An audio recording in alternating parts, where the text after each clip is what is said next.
Hello and welcome to the Gamescom Opening Night Live 2020 pre-show. I'm Kyle Bossman, and this is my hot and stinky apartment. I realize you probably have a lot of questions right now. Like, who is this guy? Not that important. Is this the show? No. Just to be clear, this is the pre-show. This is you and me for the next 20 minutes getting excited about Opening Night Live proper, the big show. That one is going to look nice. That one's got Jeff Keighley. That one's got a budget. It's going to be fancy looking. Not like this. And then you might be thinking, wait, is the next 20 minutes just this guy with his headband talking to me about stuff? No, it's going to be some of that. But most of the show is trailers. We have world premiere trailers right here for the pre-show. If anything, my job is just to smile at you and fill time in between trailers. In fact, we should, I think, start off with a trailer. We'll talk about Opening Night Live. It's going to be big and fun and awesome, but I feel like the best way to kick off a pre-show is just to get right into one. Our first world premiere trailer is a game that was just announced earlier this year at an Inside Xbox event from Bandai Namco. This is Scarlet Nexus.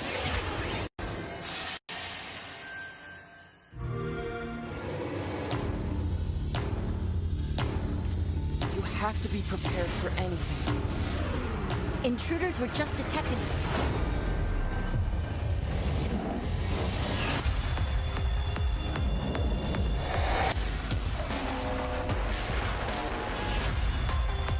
We have to work together. Or the world will be destroyed. We have so many different powers.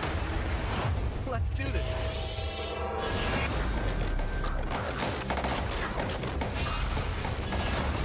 You have your ways of doing things, and I have mine.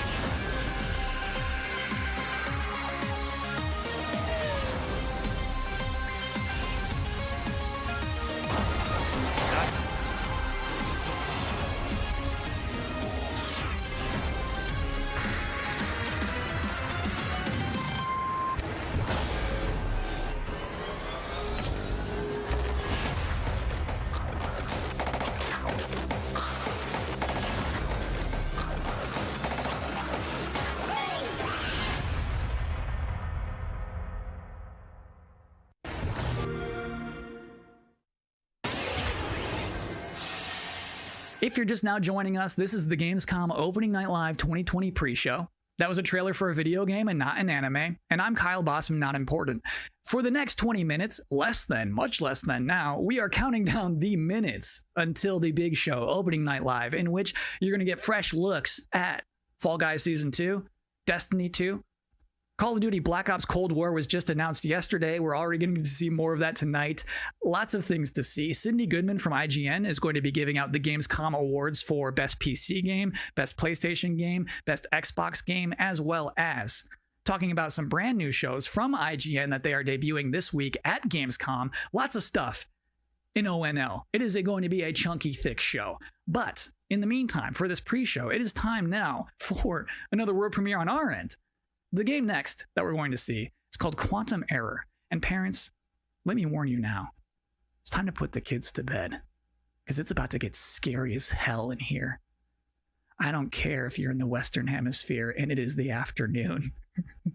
Put the kids to bed.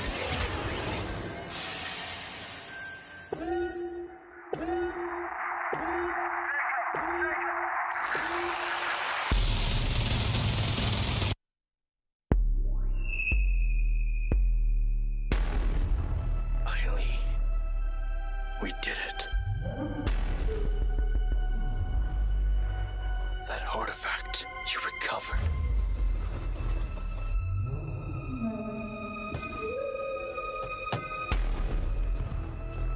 Held the answer to all our questions.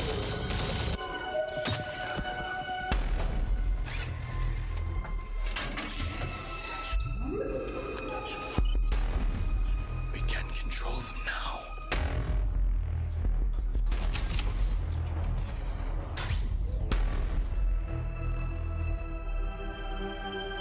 Use them to travel the stars.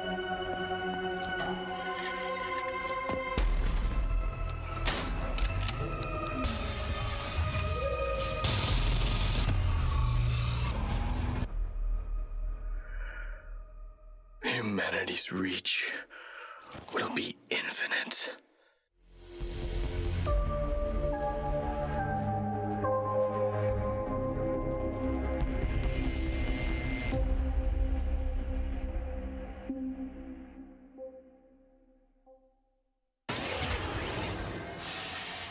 We've got a lot more world-exclusive trailers to go, more pre-show to go, an interview with Jeff Keighley. Next up, we have a car brand synonymous with racing and innovation and a key partner of Gamescom for years, Ford. They're about to exclusively reveal the first ever car made with gamers for gamers. Check it out. Ford knows racing. In 2019, we brought our love of racing to gaming, and Team Fordzilla was born. And that was just the beginning.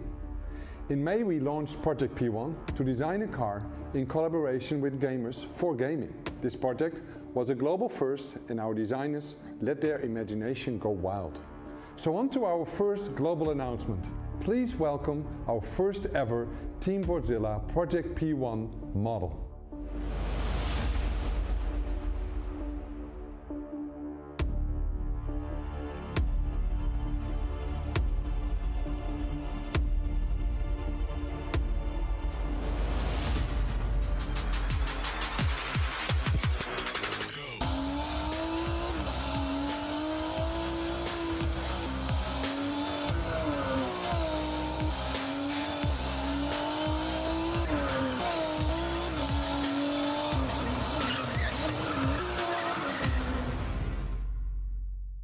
And now our second global announcement. You got us so excited with Project P1 that we are now committing to make a real-world version of this groundbreaking car.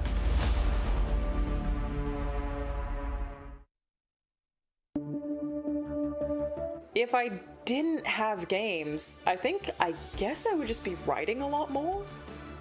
Video games and writing are absolutely my two favorite passions, and I just managed to combine them into a job. So I feel like, honestly, I probably would have finished a couple of books. If there was no game, what else would I do? I mean, I like tech, but you need to do things on the technology. And so if I can't play things, if I wasn't into gaming, yeah, it'll be a lot of TV watching. If there's out there a universe where I'm not a gamer, then I probably would start to game.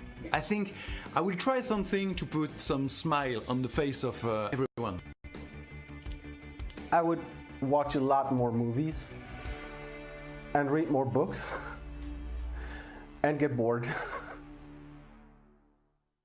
Welcome back to the Opening Night Live pre-show. This is only the second year of ONL existing, but I think it is safe to say that this year's will be unconventional. So to tell us what to expect from the show this year, please welcome Jeff Keighley. We are now joined pré-show da cerimônia de abertura. Esse é o segundo ano dessa cerimônia de abertura. No entanto, eu acho que a gente pode falar que a deste ano será nada convencional, não é? Para a gente saber o que esperar da cerimônia deste ano, deem as boas-vindas ao Jeff Keighley. Estamos aqui agora com o Jeff Keighley, o apresentador e produtor executivo da cerimônia de abertura. Oi, Jeff, e aí? Eu tô ótimo, e você? Eu tô bem. Olha, lá em abril, a Gamescom falou, olha, esse ano vai ser digital. Quando é que você começou a pensar na cerimônia de abertura? Pois é, ano passado a gente já sabia que ia ter uma cerimônia de abertura este ano, porque ela deu muito certo. Mas a gente não fazia ideia do formato, porque geralmente a gente está na cidade de Colônia. Neste ano, nós estamos em Los Angeles. Mas a Gamescom chegou para mim e falou, olha, com certeza,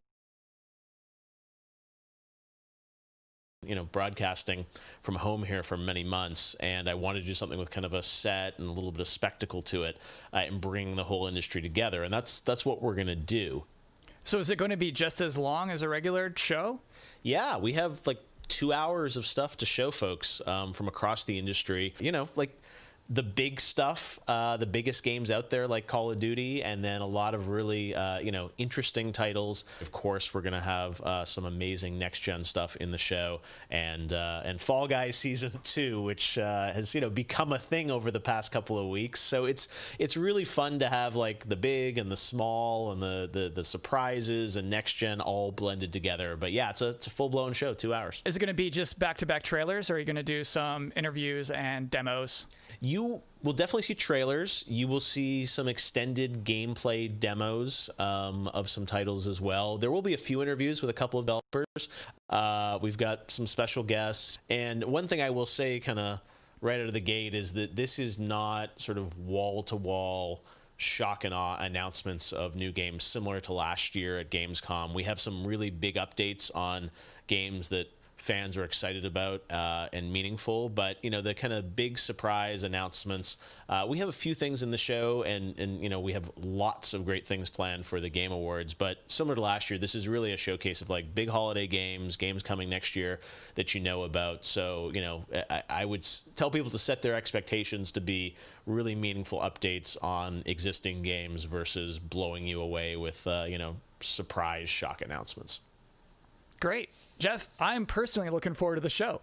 Well, me too. It's been really fun to build this, but even working with our team, it's been challenging to do things safely in the era of COVID, and it's meant a lot to me that Gamescom has said we still want to do this show, and I think for all of us in the industry, we want that big showcase. So I'm just really excited to honestly leave home, do have a set, and you'll see we've got like screens and lights, and it's. If we do it right, we're going to hopefully create that magic moment that we haven't felt this summer, right? And a lot of the events this summer have been pre-taped, and they've been great and lots of cool game info, but I really wanted to do something live with a lot of energy to it. So if we do things right, that's what people are about to see. Very cool. Good luck with everything. Thanks, Kyle. Thanks for hosting the pre-show. I'm doing my best.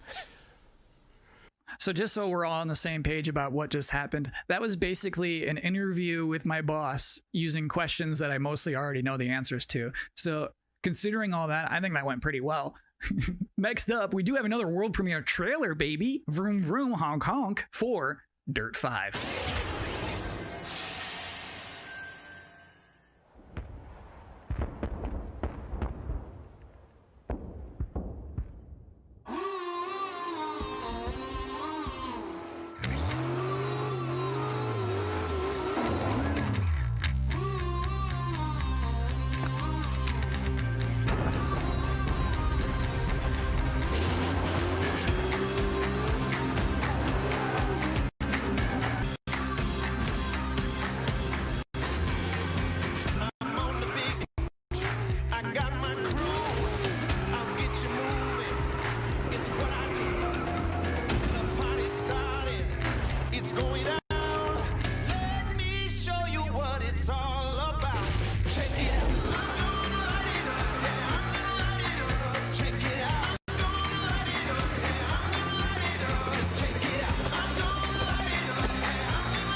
So you think like a vampire bit a car and sucked out gas? To be continued. It is now time for the part of the pre-show that I've been reading your live comments. I see them right now. Everybody's blowing up, demanding Kyle's 10 reasons to be excited for opening night live. Well, let's kick it off. Reason number 10 to be excited for opening night live 2020, feeling excited for next gen again. Number 9, Jeff Keighley wardrobe reveal. Number 8 reason to be excited for Opening Night Live 2020. Destiny trailers are usually pretty good. Number 7, it will mean this pre-show is finally over. Number 6, Call of Duty Black Ops Cold War. Number 5 reason to be excited for ONL 2020. Shadow drops.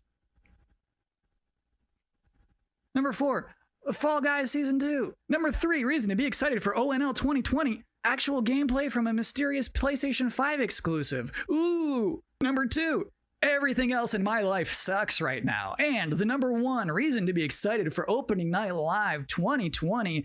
Jeff Keighley said it's gonna be good. We have one final world premiere trailer to show off, and this trailer is an announcement of a Switch version of a popular game from 2018 that can only be described as Dinosaursy. Enjoy.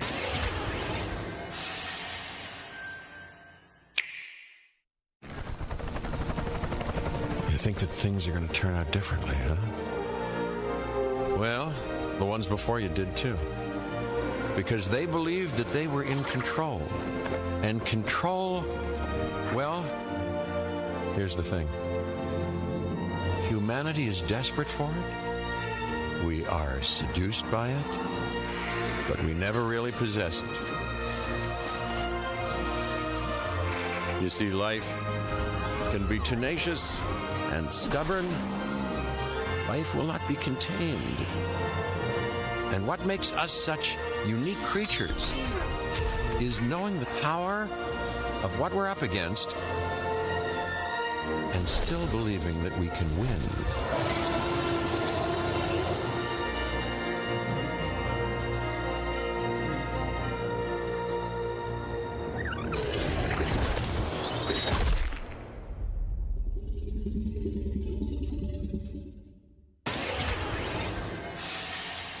That's it. That's all we have for you in this very pre-show. Please be excited for the actual Opening Night Live, in which you'll see some Destiny 2, you'll see Fall Guys Season 2, you'll see Black Ops Cold War, that mysterious PlayStation 5 demo, some things we've probably never heard of before. I think it's going to be a very good show. I'm personally excited about it. Me.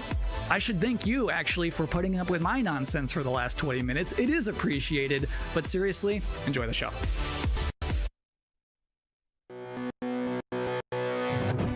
So what's the plan? Time to take control of our world. When we feel out of place, disconnected, and divided. There are always repercussions. Do we have what it takes? All right, I'm going in. To be heroes? What we're doing here could change things forever. Tonight, we bring the world together. You're with us now. We celebrate who we are. This is humanity's chance to repent. And what we are. I'm with you every step of the way. The future of gaming. Welcome to Gamescom Opening Night Live.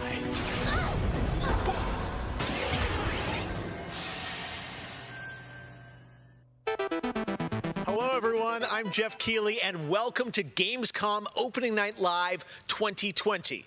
Now, this year, Gamescom is, of course, a little different than normal, and I hope all of you and your families are safe and healthy at home. In 2020, games have comforted and connected us more than ever. And with the launch of PlayStation 5 and Xbox Series X later this year, games are only going to get better.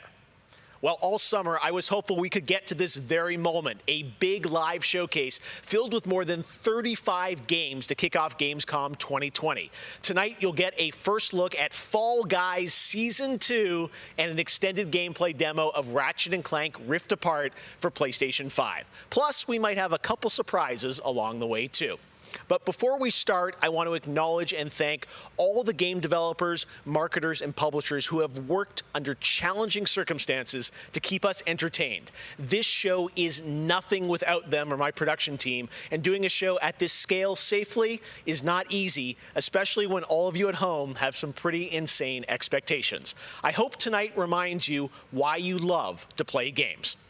And with that, we're going to move on to our first game with a game that was just announced yesterday, Call of Duty Black Ops Cold War. And joining me is Dan Vondrak from Raven to tell us about the game and give you an exclusive sneak peek. Dan, how you doing?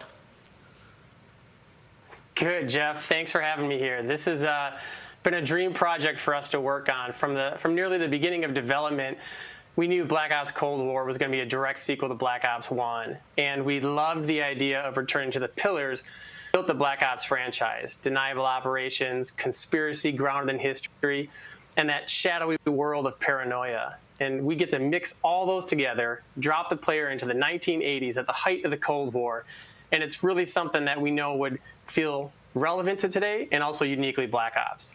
Well, you start playing with Black Ops, everyone wants to know characters. We saw yesterday in the reveal trailers, some familiar faces. So, Woods, Mason, break it down. How does this fit into the Black Ops canon? You said it's a direct sequel, so are we going to see a lot of familiar faces? Yeah, part of the fun in making this game was bringing back the iconic characters like Woods and Hudson and Mason and seeing how all those personalities mix with some of the new characters. So the campaign takes place in 1981, and we love that we've been able to have so many connections to the original Black Ops and really be that direct sequel to the game. Now, one thing that I'm really excited about this is you're pushing the storytelling in kind of a new direction with some branches and some options about how you play through the campaign. Can you maybe walk us through your thinking there?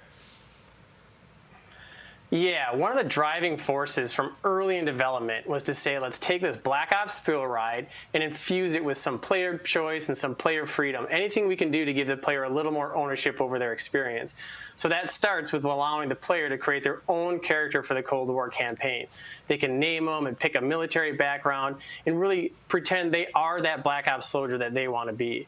From there, we wanted to take some of our missions and infuse optional objectives, multiple paths, and some player choice moments inside some of those missions. And it was fun to find that balance between the hard-driving Call of Duty action and these more non-linear experiences inside some of the missions.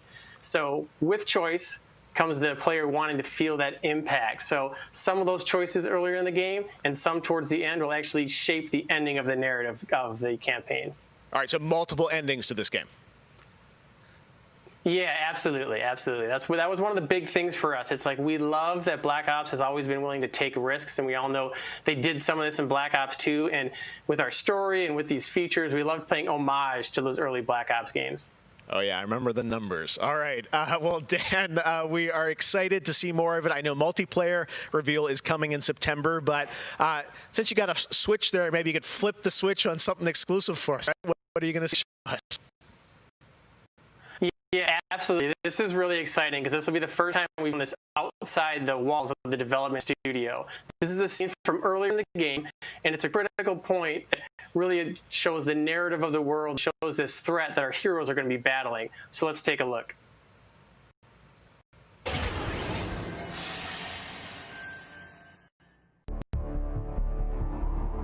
1943. Detailed information from the Manhattan Project was stolen from Los Alamos by the Russian spy known as Perseus. 1968, the Vietnam War. Viet Cong soldiers orchestrated by Perseus attempted to steal an American-made nuclear bomb from a U.S. firebase. 5 days ago, while on a mission, we acquired intel that Perseus is in play again and planning an attack on the West. Perseus, the CIA's analysts consider him to be the single largest threat to the free world. Mr. Hudson, we're all aware of Perseus. We're also aware he's more myth than fact. I mean, personally, I think he's nothing more than the Russian boogeyman. General Haig, allow me to introduce the man best suited to respond to that. CIA clandestine special officer Russell Adler. He's one of the few people who even come close to capturing Perseus. Mr. Adler, why should we take this Perseus threat seriously? You don't have to, sir. Yeah, then a lot of innocent people are gonna die. Why do you say that? Sir. Every time Perseus has come into play, it's shifted the balance of the Cold War. After 13 years of silence, if he's active, something big is gonna happen. Something that will affect the free world.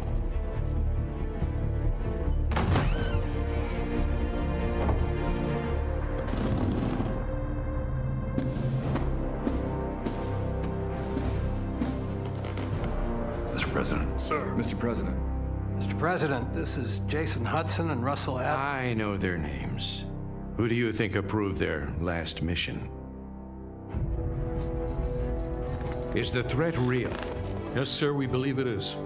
Can you stop Perseus? We can, sir. I've already submitted the requisition for my team. Sir, their requests are highly irregular. Most likely illegal. If the press gets a hold... What the hell are you talking about? Do you know who we are? Every mission we go on is illegal. Sergeant Woods, plausible deniability is the backbone of our work. Al, we're talking about preventing an attack on the free men and women of the world. Give Mr. Adler whatever he wants. Gentlemen, you've been given an important task.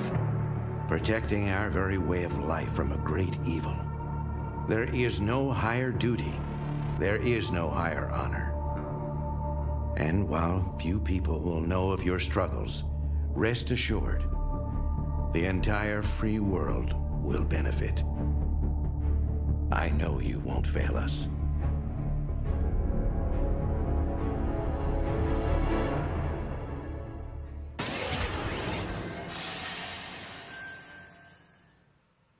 Tonight we have some new game announcements for you guys as well, including this one, a new next-gen narrative action-adventure game from Reflector Entertainment in Montreal. It's called Unknown 9. The game tells the story of Haruna, a woman raised on the streets of India and haunted by visions of her own death. Haruna struggles to understand her mysterious innate abilities to manipulate the unseen. Check out this first look.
All right, let's get to the gameplay. One of this year's biggest games has been Doom Eternal. Tonight, we've got an exclusive first look at the campaign expansion called The Ancient Gods Part 1. Check this out. We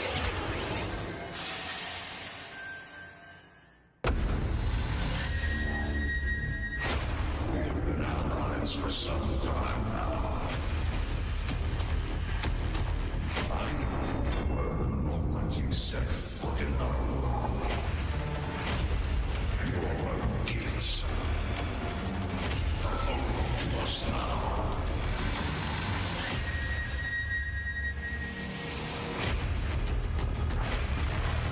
The Slayer has arrived.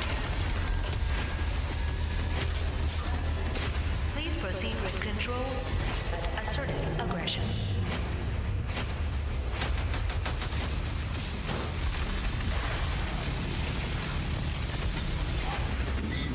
Resurrect the only ones who can save this world.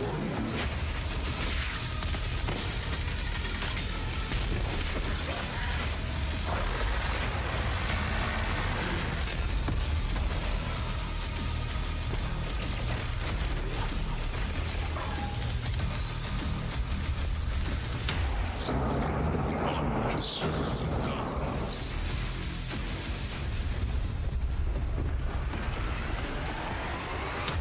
Yet again.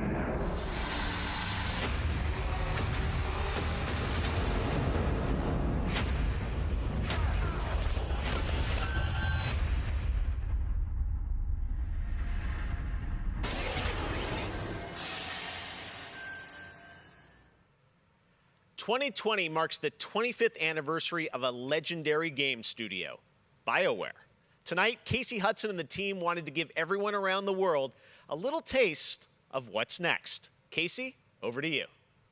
Hey, Jeff. It's great to see you again. You know, 6 years ago, we were on the stage with you at the 2014 Game Awards, accepting the Game of the Year for Dragon Age Inquisition.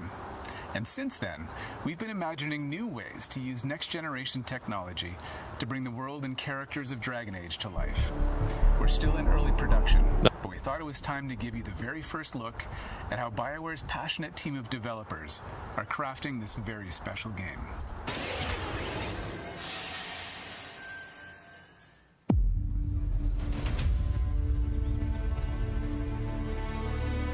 I've been at BioWare for a really long time, so I've got to see it grow up and turn from a company of 35 people to a company of more than 300 people.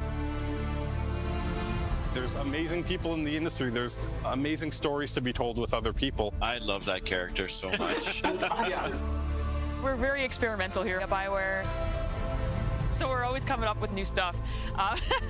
We're always trying to improve, innovate, and bring new characters to life for our players and fans to enjoy. The world of Dragon Age really has got it all. It's got frontier stories, it's got mystery, it's got hard-boiled detective stories. And of course, it's all wrapped up in kind of a fantasy setting. You really feel like you're the hero in the Dragon Age world and you're saving people. Dragon Age to me is a wonderful world to play in. I am really excited about the future of Dragon Age. This is an original world, original flora, original wildlife, original architecture. That makes it fun to explore and discover. In the next Dragon Age, you get an opportunity to see new things, new places, and interact with people who lived and grew up in these spaces as well. For the game we're working on now, we want to tell a story. What happens when you don't have power? What happens when the people in charge aren't willing to address the issues? The things that you can expect in the next installment are going to be stories that focus on the people around you and the friends and family you make. Something that we'll be able to look forward to in Dragon Age is a really close relationship with game characters who really become real for you. We want characters to either be loved or hated. One of the best examples of that is Solus. Half the community wants to kill him, half the people want to marry him, and another part want to do both.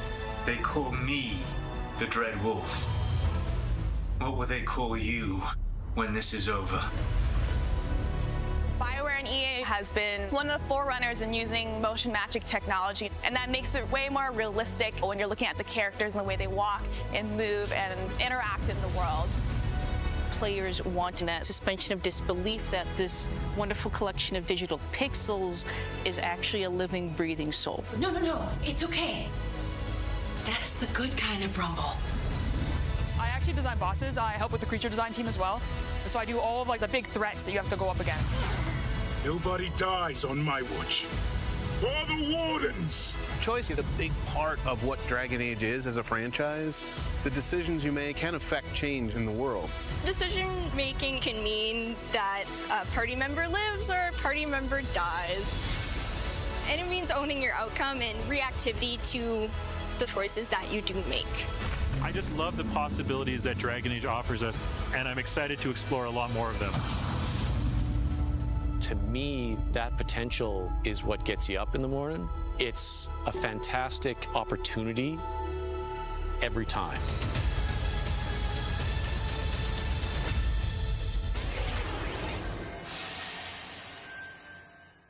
Next up, it's time for something special.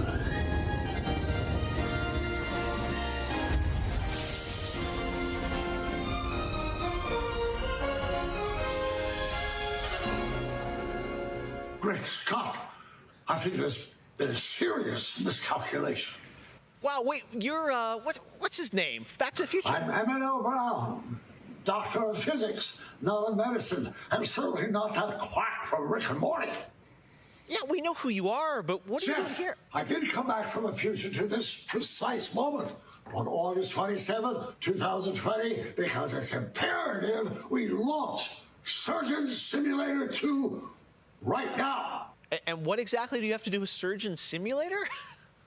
During the mid-20th century, some friends of mine from Shire University invented a state-of-the-art medical training facility, otherwise known as the Surgeon Simulator Training Program. Now, 70 years later, we've digitized the experience.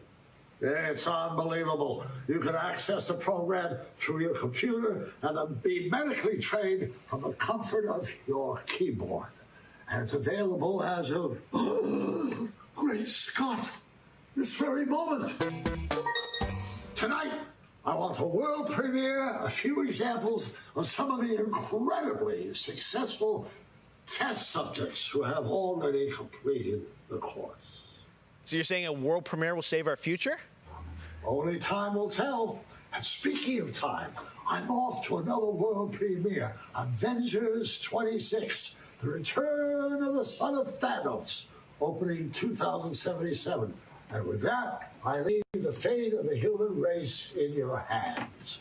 Just make sure you play Surgeon Simulator 2. Now, doctor's orders.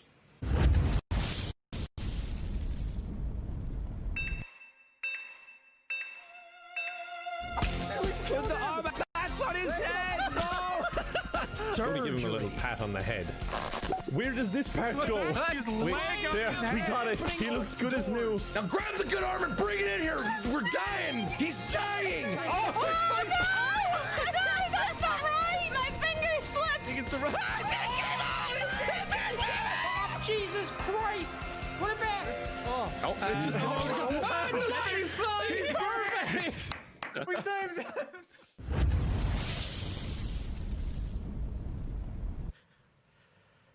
Doc Brown introducing Jacksepticeye playing Surgeon Simulator, only on opening night live. All right, well, if you thought that crossover was kind of crazy, wait until you get a load of this next game announcement that I don't think anyone probably saw coming. Check this out.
Tonight is just the start of Gamescom 2020. Over the next 3 days, there are more streams from IGN and Webedia with in-depth looks at games, a digital cosplay contest, and some special new shows just for Gamescom. Your portal for all things Gamescom this year is Gamescom Now, which you can check out at gamescom.global.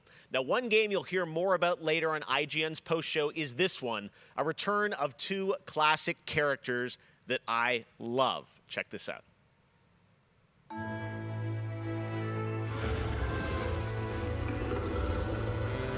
In a world gone strange,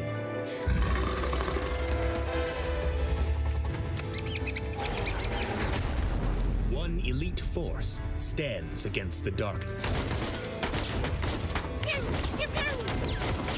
but even they could use some help. Here, slip on this little beauty for effect.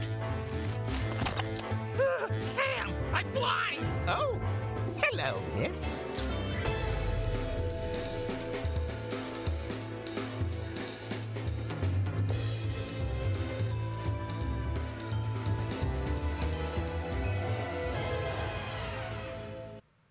The return of Sam and Max. Yes. All right. And now it's time to say hello to my wonderful co-host for ONL from IGN. Please say hello to Sydney Goodman. Thank you, Jeff. What's up, everyone? I'm Sydney Goodman, and I am thrilled to be here. Gamescom is always such a fun event, and throughout the show tonight, I'll be telling you about all the different ways that IGN is involved in this year's festivities. But first, I have an award to announce. The winner of Best Nintendo Switch Game is Little Nightmares 2. Huge congratulations. Like I said, IGN is going to be here for all of Gamescom with great shows such as the Gamescom Studio, where you can find me and my co-hosts for all day long games content, interviews, dev talks, and more. Plus, we have Gamescom Awesome Indies, the show with and for indie developers. That premieres Saturday, August 29th at 7 p.m. Central European Time, so be sure to tune in for more announcements and special guests. And now, let's go back to Jeff for our next big world premiere. Awesome. Thank you so much, Sid. We are so excited to see what's in the Gamescom studio and also Awesome Indies, and I'm going to be on the Daily Show tomorrow, so looking forward to that. All right, well, on to our next game. In the next World of Warcraft expansion, players will journey beyond the mortal world of Azeroth to a place where no living soul has set foot before. The Shadowlands, the afterlife of an entire Warcraft universe. The infinite realms of the Shadowlands are watched over by different factions, known as covenants, each holding dominion over a different aspect of the afterlife. And depending on how someone lived their mortal life, they may end up as part of one of these covenants when they cross over into the Shadowlands. Today, we're excited to give you a closer look at the noble and pure Kyrian Covenant from the realm of Bastion, who are charged with carrying the souls of the dead into the beyond. So sit back and get ready for the world premiere of Bastion, the first in Blizzard Entertainment's new 4-part series of animated shorts called Afterlives. Enjoy.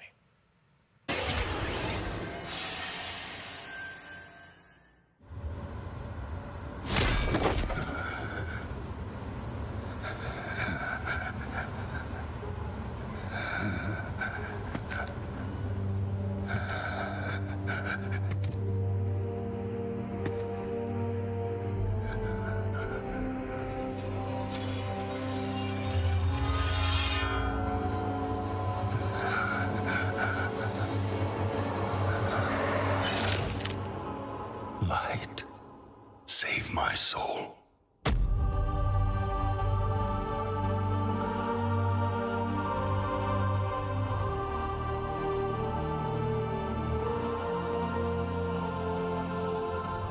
Uther.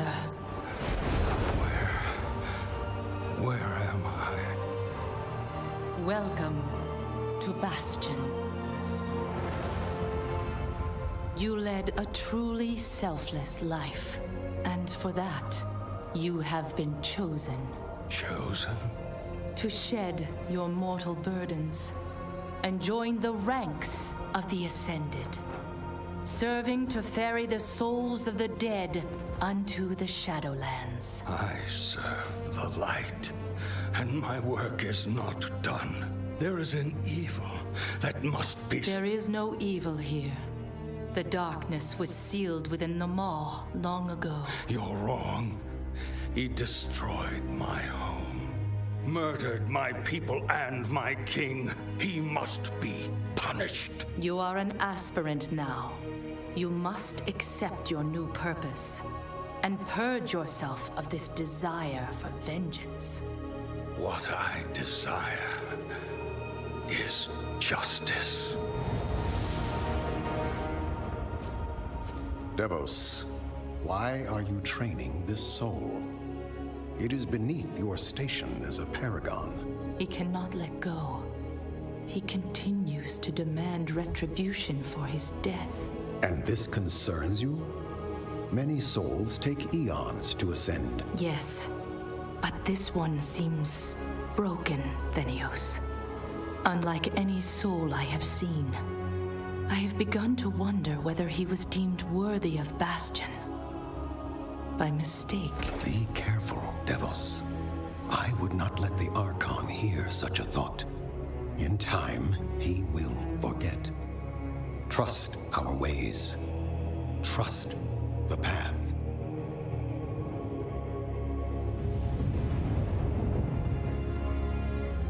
Devos, how long must we train? Until you are ready to ascend. And what is keeping me from ascension? Nothing but the memory of your mortal life. How can I forget when I can still feel his blade? Your soul is wounded? Who did this to you? He was my student. He betrayed us all. Show me.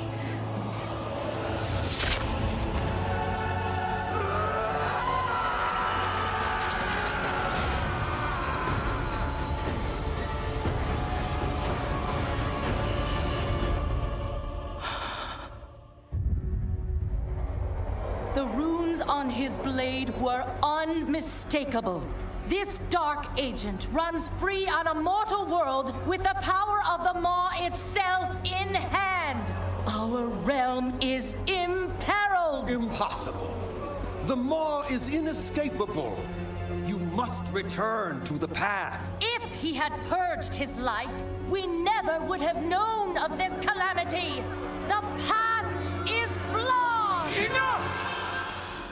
The order of the Shadowlands depends on the execution of our eternal charge. You will abandon this course. As you command, my Archon.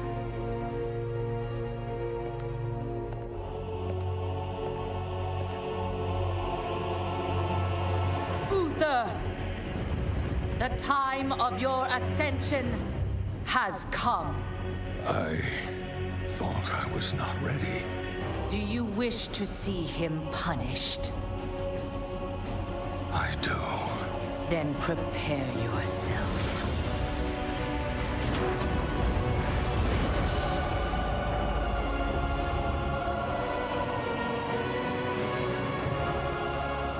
The moment he falls, we will claim him.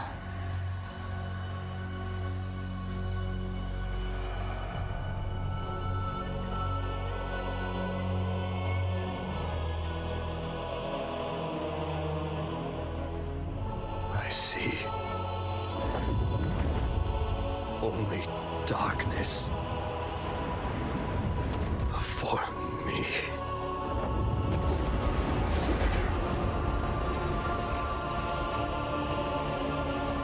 Now, cast him into the maw. Return him to the darkness he served. His eternal suffering awaits. He was my student. Remember what he did, and take your vengeance. Not vengeance. Justice.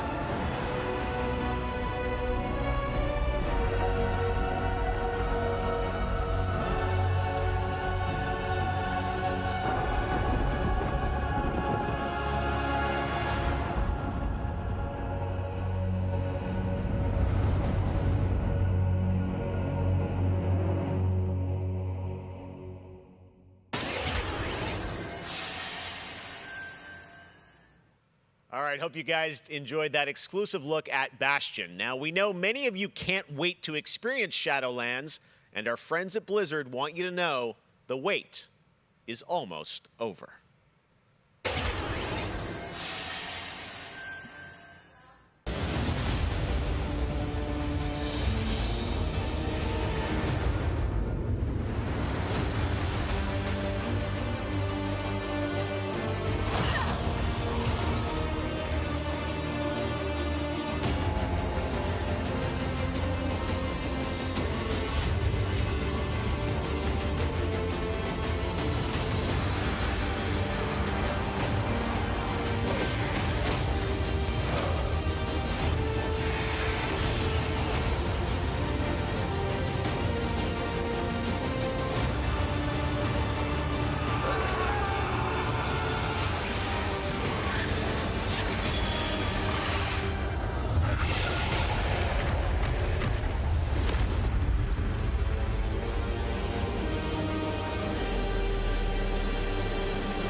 October 27th, it is official. And we have so much more opening night live still to go for you. Ratchet & Clank, PlayStation 5, much more. Stay tuned. All right, but now it's time for the announcement of a new universe that is coming to gaming for the first time with a project from a Canadian studio. Check this out.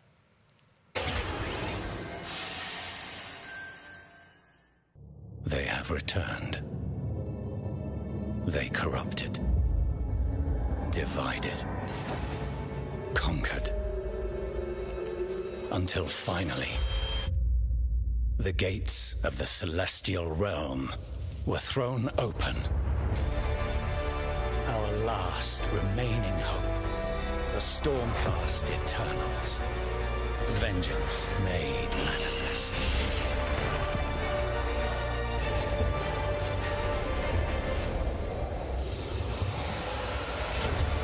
Unbound, unbroken, we will take back what the dead have ravaged.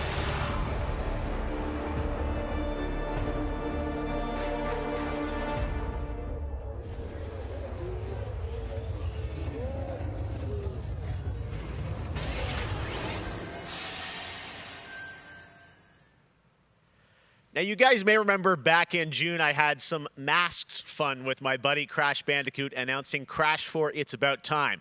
With the game coming in October, Crash, of course, had to come back for opening night live. So let's bring him out, everybody. Crash Bandicoot. What? He's where?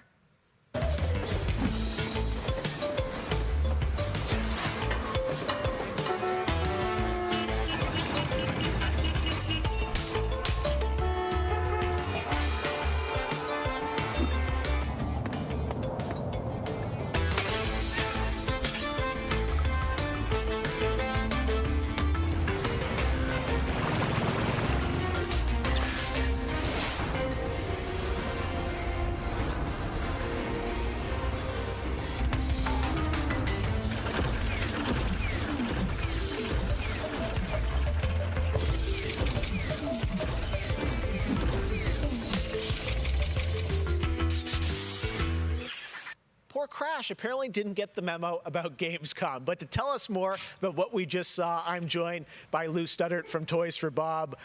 Lou, what did we see there with Crash and the Gamescom bot? Apparently you saw him wandering around Cologne, but what he was hinting at was kind of our reveal of what we call flashback tapes, which are a brand new style of level that we are announcing here today. Okay, so how do these flashback levels kind of play into the overall Crash 4 narrative? Yeah, so the way that the flashback tape levels work is that they are kind of a peek back in time to the 90s when Neo Cortex was actually testing on Crash and Coco before the events of Crash Bandicoot 1. And they're kind of these devious puzzle rooms that we've made, and they're really hard, and they're really awesome, and they're super creative, and we can't wait to get people's hands on them. Yeah, no, I got to play a demo of this a few weeks ago, and that was a challenge, so I can't imagine how nefarious these are. How are they going to be sort of integrated into the game? Are they optional, like offshoot stuff, or how do you get to them? Sure. So players actually have to collect the flashback tapes in the levels themselves. They're an object that they can pick up, and to actually pick them up, they have to reach them in the level without dying. It's kind of our homage to the death routes from the original trilogy. So players have to reach these objects in the level, pick them up, and then once they get them, they'll get access to these unique levels. So beyond the pure challenge, what other fun? How are these fun for players to kind of experience, and what do they get to do in them? Sure. So one of the things that we did was we actually used these as, like I said, puzzle rooms, really kind of fun, nefarious, devious ways for Crash to really express that pure platforming kind of aspect of gameplay that we know and love about the franchise. But then narratively for us, it was really cool to layer in kind of a unique perspective to the franchise. This is the moment when Cortex is really excited about the prospect of Crash being on his team, because Crash was originally created by Cortex, and so this is a weird point in time that's never really been explored in the games before. Awesome. All right, well, Crash 4, It's About Time looks phenomenal, Lou. We cannot wait to check it out in October. Thanks for joining us. Yeah, thanks for having me. Awesome. All right, well, we will be right back after this for more Gamescom Opening Night Live.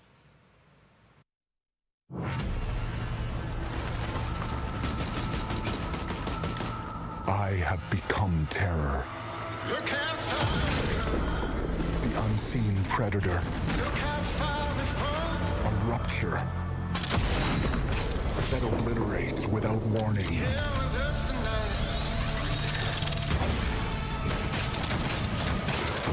Alone, the hordes of Enoch will fall before me. But together, this entire planet will fear us. The anomaly alters us, each in our own ways, yet we are drawn down the same road into the dark heart of creation. 'Cause I feel the way you feel. We will find the source, whatever it holds, whatever it takes.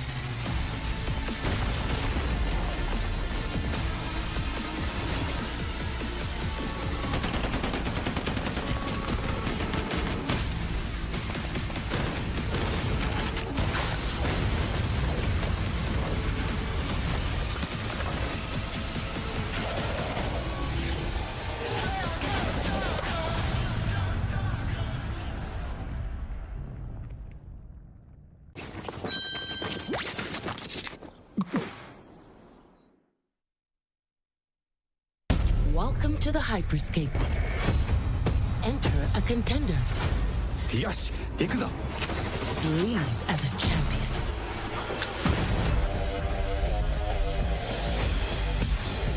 This is it.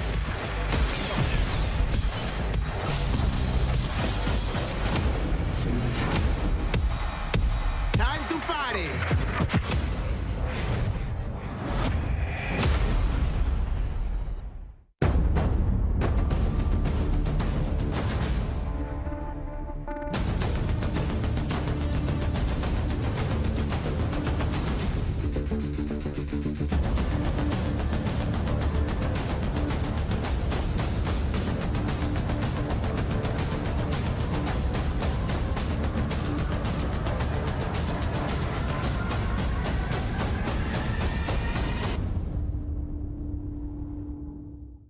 Welcome to Necromunda. I can see you're new here.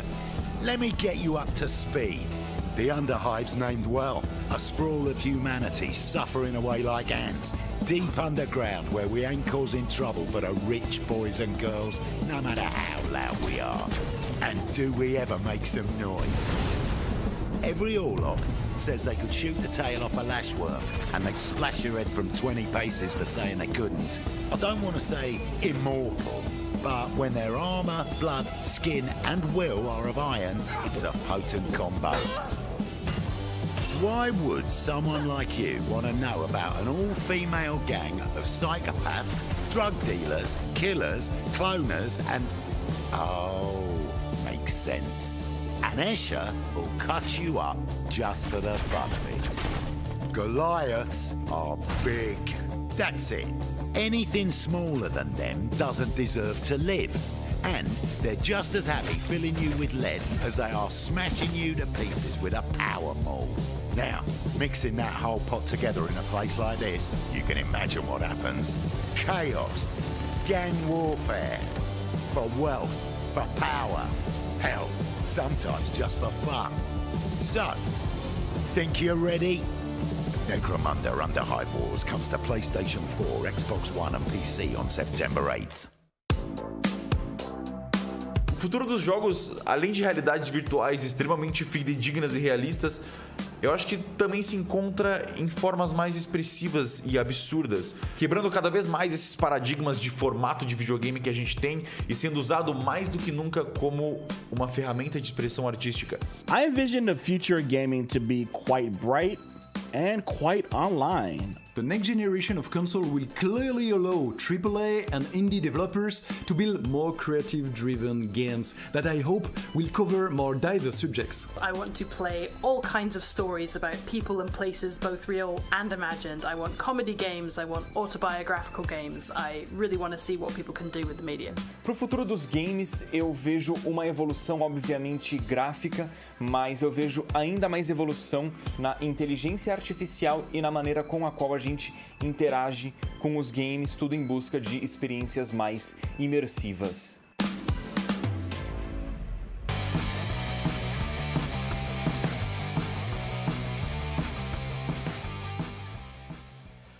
You know, one of the things I love about opening night is that we can show you the biggest games in the industry and also smaller titles that should be on your radar. So pay attention to this next game. It comes from a team of 2 in Sweden, Tuxedo Labs. Over the past 3 years, developer Dennis Gustafsson has built his own game engine to realize his vision for a fully destructible game world. What he's building has absolutely blown me away, so I asked Dennis to prepare a special trailer just for tonight. I hope you're equally inspired by the ideas in this next game. Definitely one to watch. Teardown.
Last year at Opening Night Live, we announced Little Nightmares 2 to the world. Well, the team at Tarsier Studios hasn't shown anything since, but that changes right now.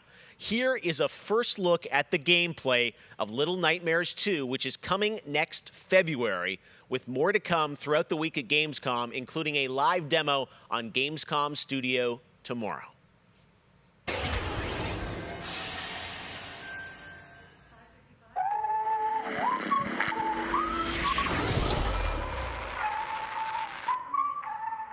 Nice. All right, thank you.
WWE Hall of Famer Jerry the King Lawler, and I'm reuniting with my old buddy Mauro Ranallo to bring you all the over-the-top action in WWE 2K Battleground. Mamma mia! This is great! This arcade-style video game is over-the-top outrageous, with over 70 WWE superstars and legends brawling it out like never before! Oh no! Hold on to your toupee, Mauro! Look out below! WWE is L-I-T! You know, I'm a little more old school than Mauro, so I can't wait to see these WWE legends teach these kids a thing or two. And you know what? Here's a closer look at the insane action. It's a great evening for WWE action. Oh, wow! Take that, Mauro! Man, it's so good to see the Bella Twins at their best. And now, let's keep this party rolling with another matchup. Oh, look out, Mauro! The Undertaker has risen, and Finn Balor is about to be taken for his last ride. Mamma mia, what a move! Finish him! Oh, no! He just hit the snooze button! How do you lose like that? What's the matter with you legends? This is just an example of the pandemonium that you're going to experience when you head to the battlegrounds. Whew, that's a big toy hammer! Oh, I can't believe my eyes! Seth Rollins delivers the stomp! What a night! What a night! This is the greatest thing I've ever seen! Pre-order WWE 2K Battlegrounds today and brawl without limits. Mamma mia! Oh, sorry, Mauro. I know that's your line. Hello again. I have even more awards to announce, so let's get right down to it. The winner of Best Action Adventure Game is Watch Dogs Legion. The city needs a resistance. And it starts with you. What do you say?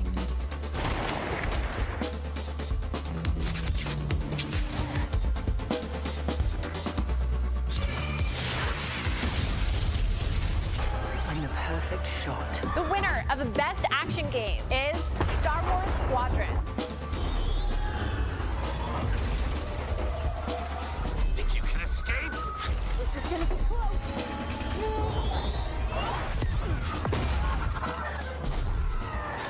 The winner of Best Multiplayer Game is Operation Tango. Operation Tango.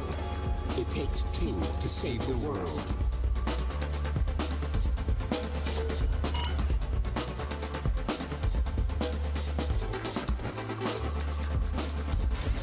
I used to be an explorer. The winner of Best Indie Game is Curious Expedition 2. Did not believe what I had witnessed. It was time for the world to learn my name.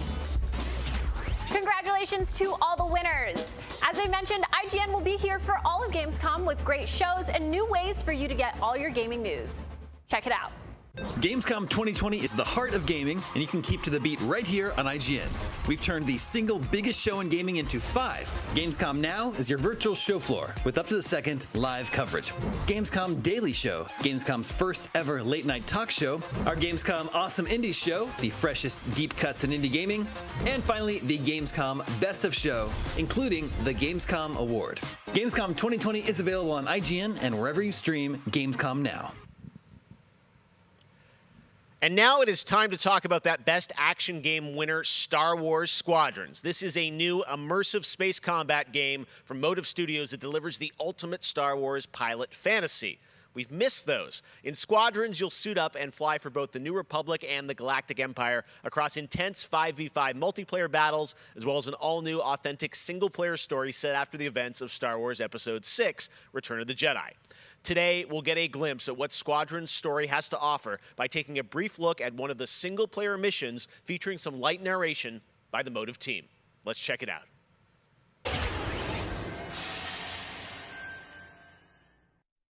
We all choose our path, light or dark, freedom or destruction.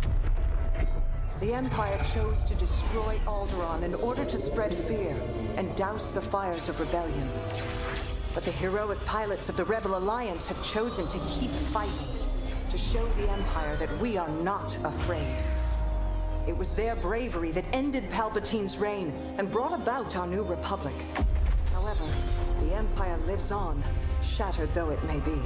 As I speak, Imperial forces are edging toward the Bormia sector, hoping to end our new republic before we find our footing. As their empire collapses, they try to tighten their grip. But the galaxy is changing, and you can be a part of it. With the help of brave and daring pilots, this war can end. Make a choice. Fly with the new republic. Change our galaxy for the better. Hi, I'm Suzanne Hunka, narrative producer on Star Wars Squadrons. Our single-player story is one of daring pilots and deep-seated rivalries. Take Titan Squadron. Hunt down this Starhawk and eliminate it. Gladly, Admiral Sloane. Over the course of the story, you'll fly as two pilots on opposite sides of the war. And, like all modes in Star Wars Squadrons, you'll have the option to experience every mission fully immersed in VR. Wedge Antilles, Rogue Squadron. I hear you're the reason I was able to finally get a comm through. Today, we're giving you a glimpse of an early Imperial mission behind enemy lines. One of our spies, Agent Thorne, has discovered vital intelligence on Project Starhawk. Your mission is to extract her from an orbital outpost above Hosnian Prime. Behind enemy lines, you'll have to eliminate perimeter defenses. The outpost is defenseless. When you've secured the area, you will escort the Gladius to the outpost, and our extraction team will acquire Agent Thorne. Once Thorne is secure, reach your Gozanti cruisers and return to the Overseer. Cover our escape and escort us to the jump point. We have Republic corvettes inbound. Move, Titan! Gladius, change course and keep Agent Thorne safe. Titan 3, take out those fighters. Understood. I'll handle it. You have my thanks, Titan Squadron. No time to celebrate. Move on.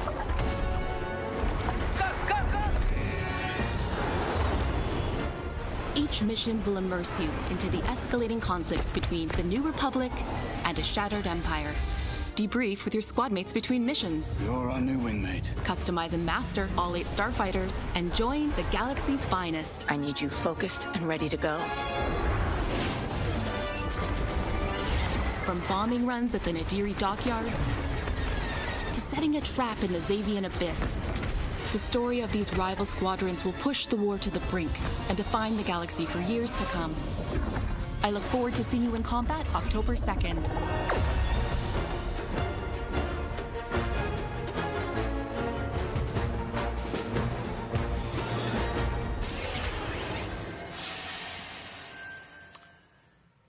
That is not all EA has to share from a galaxy far, far away today. At Star Wars Galaxy Edge, you can enter the world of Batuu, where you can visit Oga's Cantina or jump into the Millennium Falcon on a run to Smuggler's Cove. It was this incredible adventure at Disneyland Resort and Walt Disney World Resort that inspired The Sims' latest game pack. Check this out.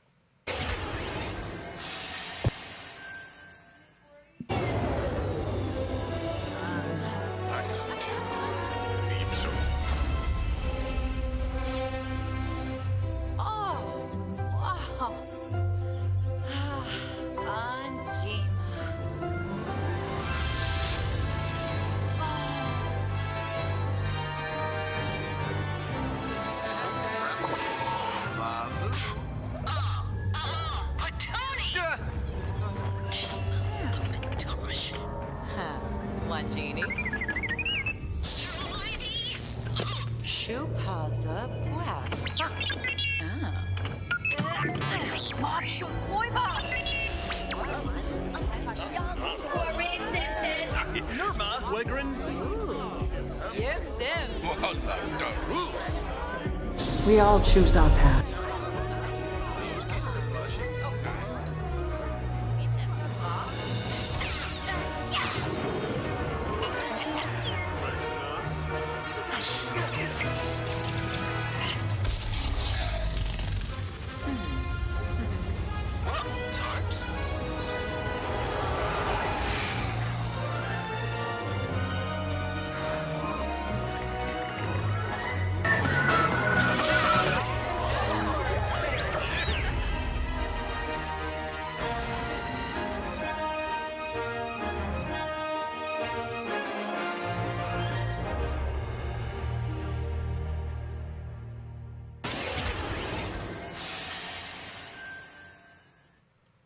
There is even more Star Wars to come later in the show. Lego Star Wars, the Skywalker Saga is up, and as we move into our second hour, we've got Fall Guys Season 2 still to come, the reveal of that, which I can't wait for you guys to see. And of course, a gameplay demo of Ratchet & Clank Rift Apart for PlayStation 5. But right now, you might remember this next game from Annapurna Interactive from last year's Microsoft E3 event. And today, I'm excited to share a new announcement from the team. This interactive thriller about a man stuck in a time loop is one of this year's most intriguing indie titles, and now they've added an absolutely all-star cast to the game. Here's a whole new look at 12 minutes.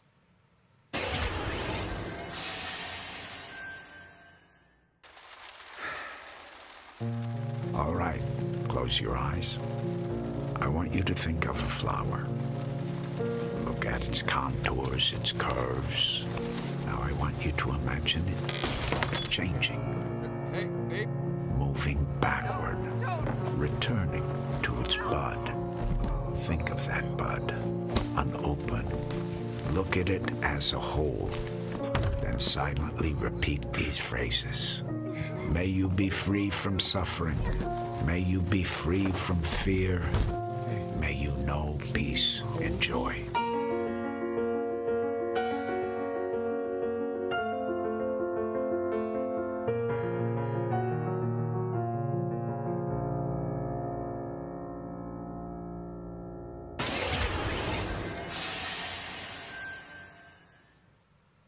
That's going to be a really special indie game. So glad to announce that here on the show. Now, last year at the Game Awards, we announced Godfall, a new looter shooter coming to PlayStation 5 and PC from Counterplay. Tonight, we've got a quick sneak peek of one of the new Valor plates with more footage coming as part of Gamescom 2020. Check this out.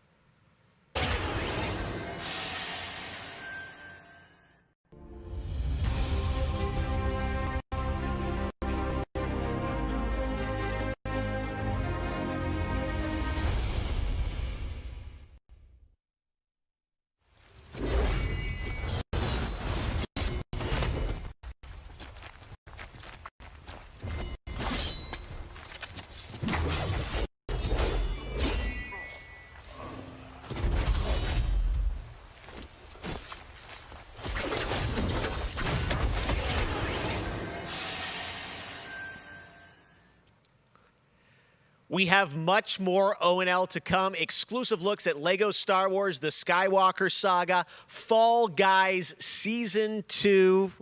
Wait until you see what the Mediatonic guys are up to, and so much more. But first, I'm sure you saw that earlier this week, Heart of Deimos, Warframe's newest expansion, was released on PC, Xbox, and PS4. And today, it's also on Switch, all platforms. Here's a look at the Heart of Deimos. Expand, explore, tear the veil asunder, subvert new territory to our sovereign will. But that was what it wanted too. It raged unchecked through metal, bone, flesh. Life. We are infested with it.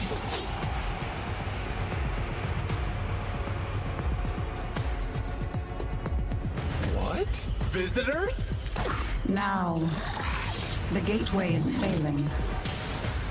The jaws close.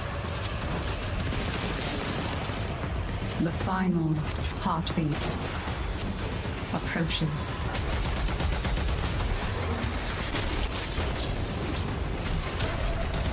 We tried turning it off and on again. But before we fall, we shall scream. There is one who will hear the heart of Deimos.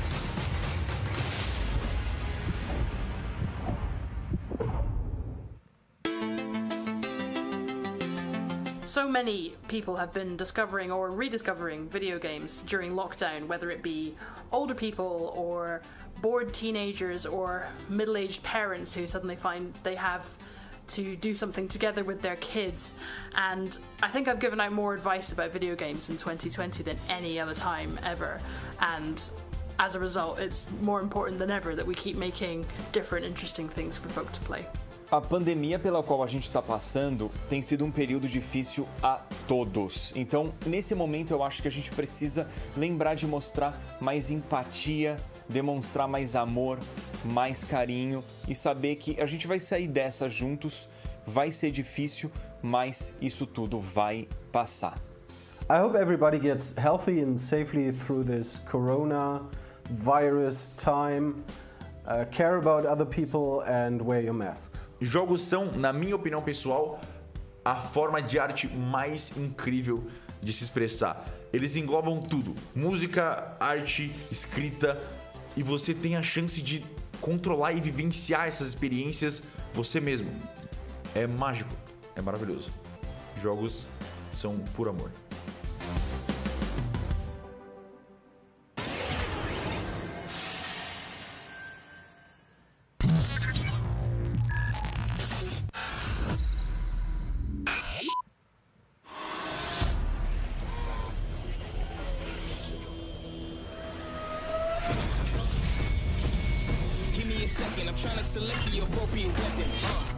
Watch who you stepping, them snakes all around, you know they connected. When I was a kid, my grandmama told me I can't go to heaven, so I stopped praying and asking for blessings and started preparing for my Armageddon. Got nothing to lose, I'm all in. Walking the edge, don't fall in. Enough of the lies, don't apologize, I don't understand. Are you foreign? This is the place, this is the site. Grab all your people and log in. I'm waiting, don't care how long it's gonna take. Watching and waiting for that first mistake. Don't come up missing, just checking the list. I'm always aware of your current position. I just hold on to the perfect condition. Coming alive. Heated and now is the time.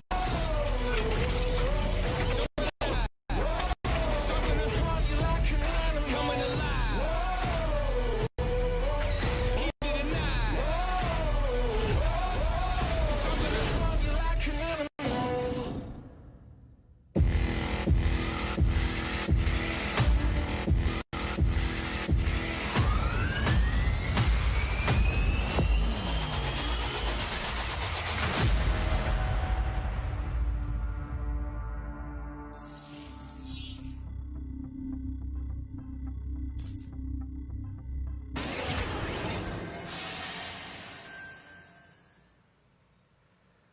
All right, guys, we're back officially into hour 2. We've got an hour more of great stuff to show you. Destiny 2, Beyond Light. Stasis, you're going to see a brand new look at that. Fall Guys Season 2 and Ratchet & Clank for PlayStation 5 and so much more across the next hour.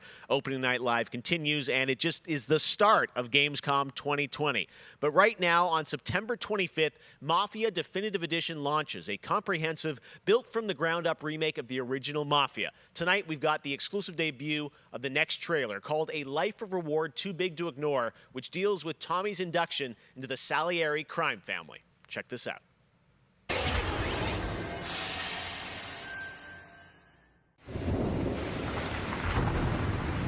All these guys in this room, they're here because they have the only thing that matters to me. The only thing that should matter to any of us. You know what that is, Tommy? They're loyal. That's right.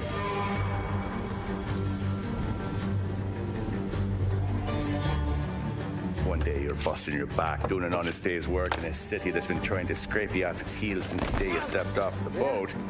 And then next you're stuffing your pockets full of Salieri's dirty money. Go get him, Tommy! Teach these boys a lesson. Break every bone in their bodies.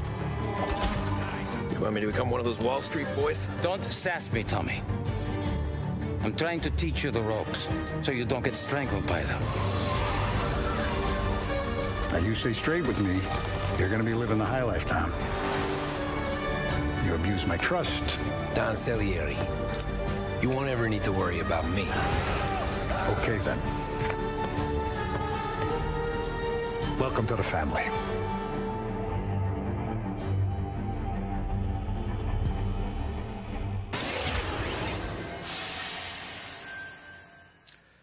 Next, we're going to introduce you to a turn-based multiplayer strategy FPS from a team in Montreal, Canada. Lemnis Gate is coming in early 2021 and has a unique mechanic built around a 25-second time loop. Check this out.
Next spring, get ready to experience memorable moments and non-stop action from all 9 Star Wars films in LEGO Star Wars The Skywalker Saga. The entire series has been reimagined with new fun-filled LEGO humor, and now we've got your first look at the gameplay trailer.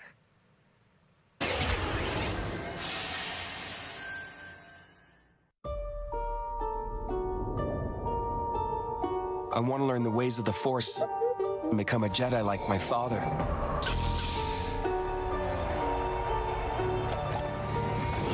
The Force is unusually strong with him. That much is clear. Twisted by the dark side, young Skywalker has become. Help me, Obi-Wan Kenobi. You're my only hope. That boy is our last hope. No, there is another. I'm from the Resistance. Your sister Leia sent me. We need your help.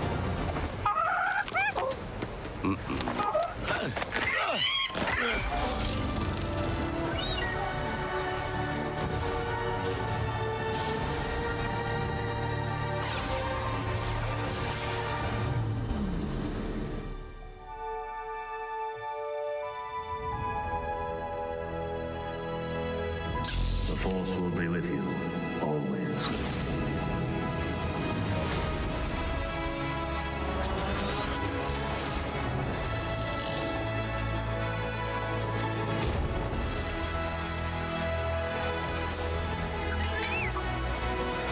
Punch it! Not him, the Falcon.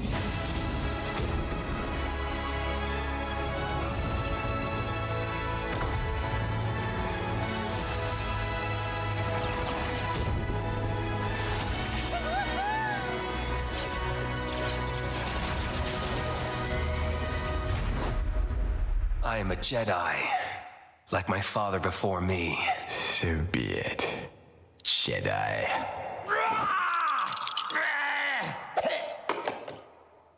Huh?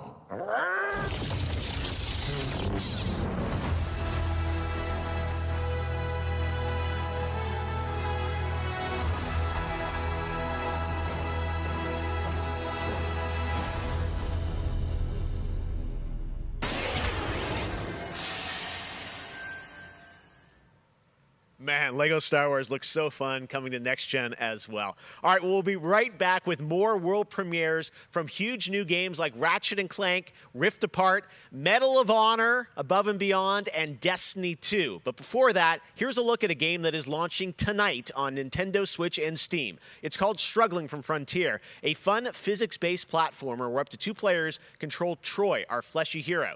Check this out, and remember, you can play this tonight.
we're near Little Hope. Did you hear that? What's more proof is needed that the devil walks among us in Little Hope?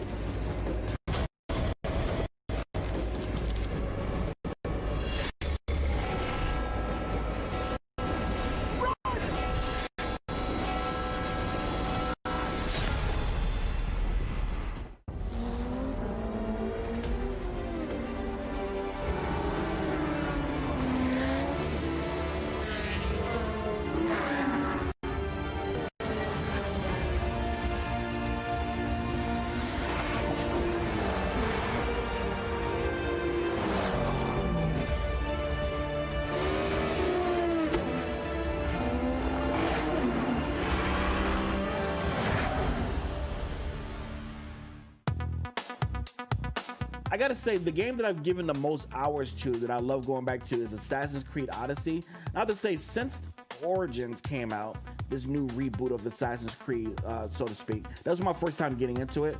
And I have put almost 400 hours into Assassin's Creed Odyssey. At the moment, I enjoy to play Fall Guys with my friends. It's very funny, easy to learn, but hard to master. I have a few games that I binge play, games that I return to every year. Halo, the entire Master Chief Collection, is really a big one for me where that's concerned. But I also still just casually binge Animal Crossing, and I've been doing that basically all year. I haven't put down Animal Crossing since I downloaded it. I find the daily repetitive rhythm so soothing and predictable. Although much like my house, my island is still a complete tip. Up next, we have the award for Best Microsoft Xbox Game. And the winner is Tell Me Why. Congratulations to Don't Nod Entertainment. Well, after a big day of Gamescom events and announcements, you'll be happy to know that IGN is going to help you digest all that info with Gamescom Daily Show, where you can get all the daily highlights and a late night show experience from gamers for gamers. Back to you, Jeff. Thank you very much, Sid. And by the way, congratulations to Don't Nod for Tell Me Why, a really important game that is out now that you can play on Xbox and Game Pass. And as we know, there's a lot going on in the world, and that goes beyond the pandemic. Between social conflicts we're seeing in the news and acts of nature, we can see how vulnerable we as people can sometimes be. And now I think it's as important time as ever to remember to come together and support one another. We are a global gaming community. There are millions of people watching tonight, and I know we're all here because we love games, and we know that games are good in the world and can bring us together, and I think we've all felt that in 2020. So I think that's really important to remember amongst all the games and trailers. All right, well, one way as a community we can come together to do some good is the Gamescom Forest. Gamescom has launched a reforestation project by planting a Gamescom forest together with the community. Gamers worldwide can go to gamescom.global and donate to plant more trees. So let's plant a forest together.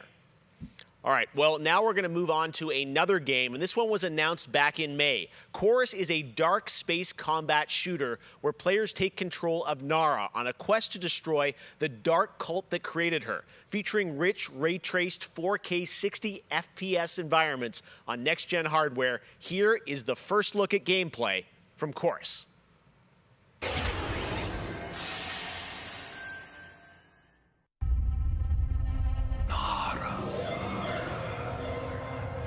You have broken my heart. For your betrayal, you will be broken.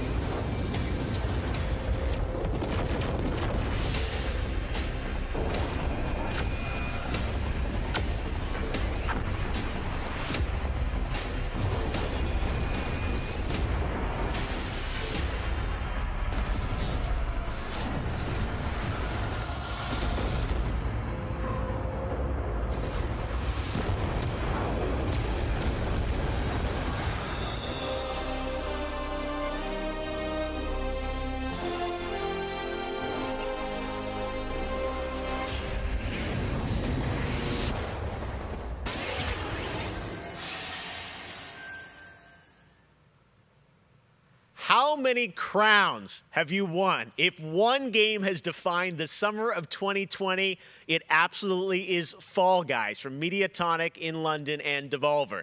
This game is setting records and putting a much-needed smile on everyone's face. Fall Guys, I think, represents our industry at its absolute best. Well, soon the Fall Guys experience will evolve with Season 2. There's a lot of new stuff coming, and tonight, Mediatonic is about to give you an exclusive sneak peek at what's next. Get ready. I think the internet is about to freak out. Here it is, Fall Guys Season 2.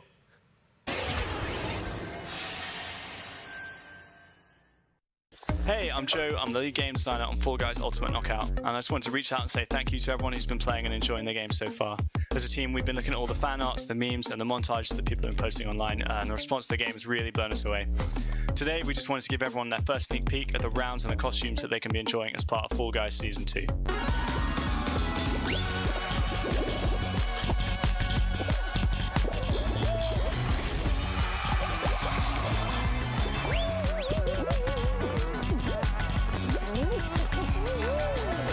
In Season 2, you'll be dressing your Fall Guy as a medieval hero and competing across brand new rounds inspired by epic quests from the Middle Ages. Traverse giant drawbridges, dodge swinging axes, and scale movable siege ramps in the quest for ultimate game show glory.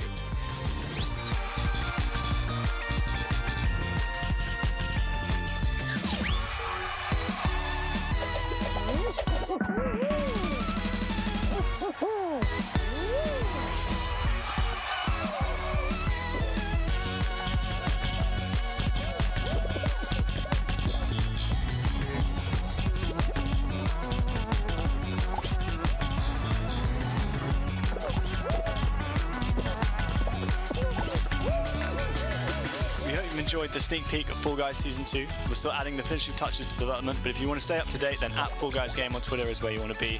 See you on the start line.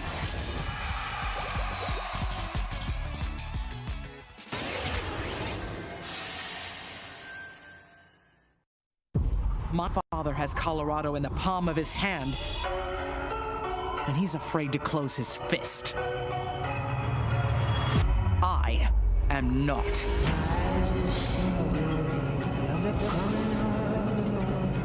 His truth is marching on.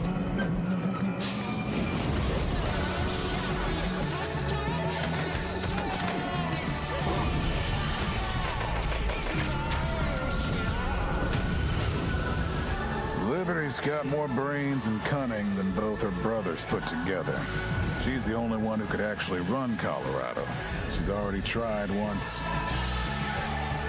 Vic's a depraved child, and Val's a brain without a spine. The years my father wasted grooming them for glory when I was right there.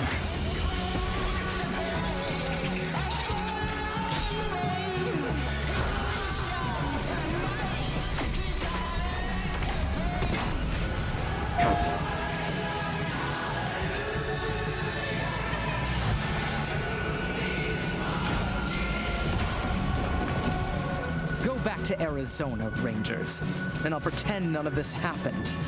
Stay, and you die alone.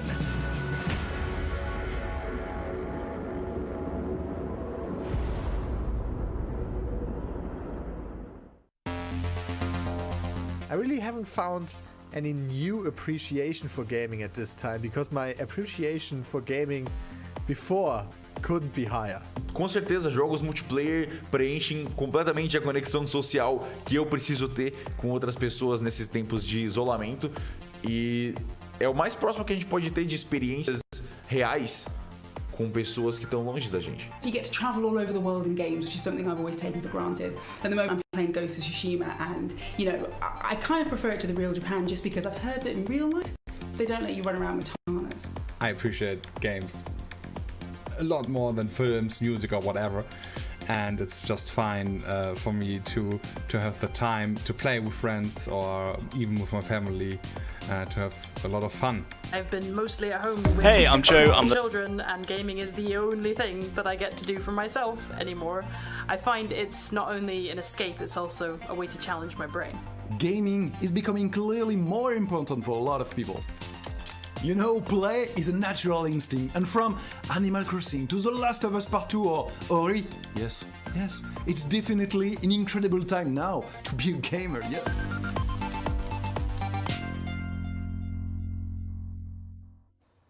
Hey everyone, I'm Vince Sampella, head of Respawn Entertainment.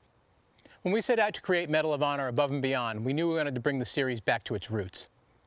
The Medal of Honor franchise is known for its powerful and exciting single-player stories that put the player in the boots of a soldier who was there. It's a series that is grounded in history, which tells emotionally authentic stories. Peter Hirschman, who directed the original Medal of Honor in 1999, is back at the helm of this project. You'll hear more from him in just a bit. Peter and I actually worked together on Medal of Honor Allied Assault in 2002, and I'm really happy he's joined us at Respawn to craft a completely new experience in VR.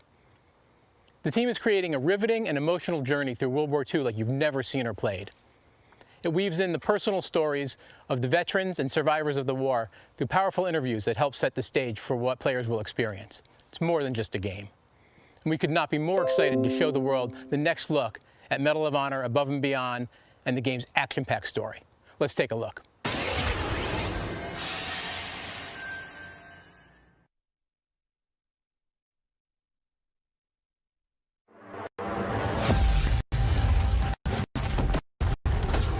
I know this is the first time some of you will see combat. I know you're scared. Let me be clear with all of you. I'm scared too.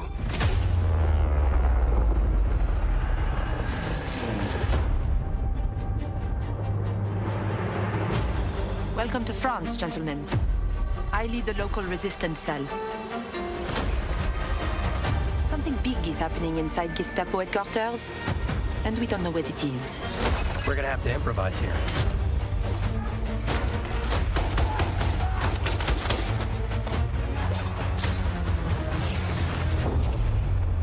Members of the resistance are perhaps the bravest people fighting in this war. But you really should stop. There is no future in it. Sorry to interrupt, Lieutenant.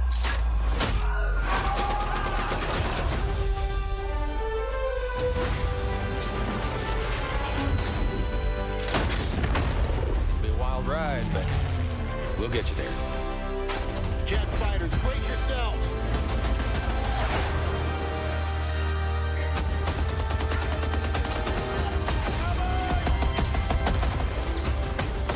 Like I said, boom.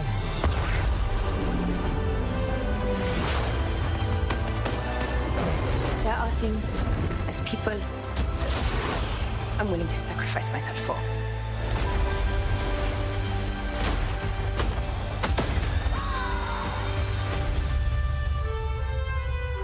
Somehow, this motley crew has been tasked with saving civilization. God help us all.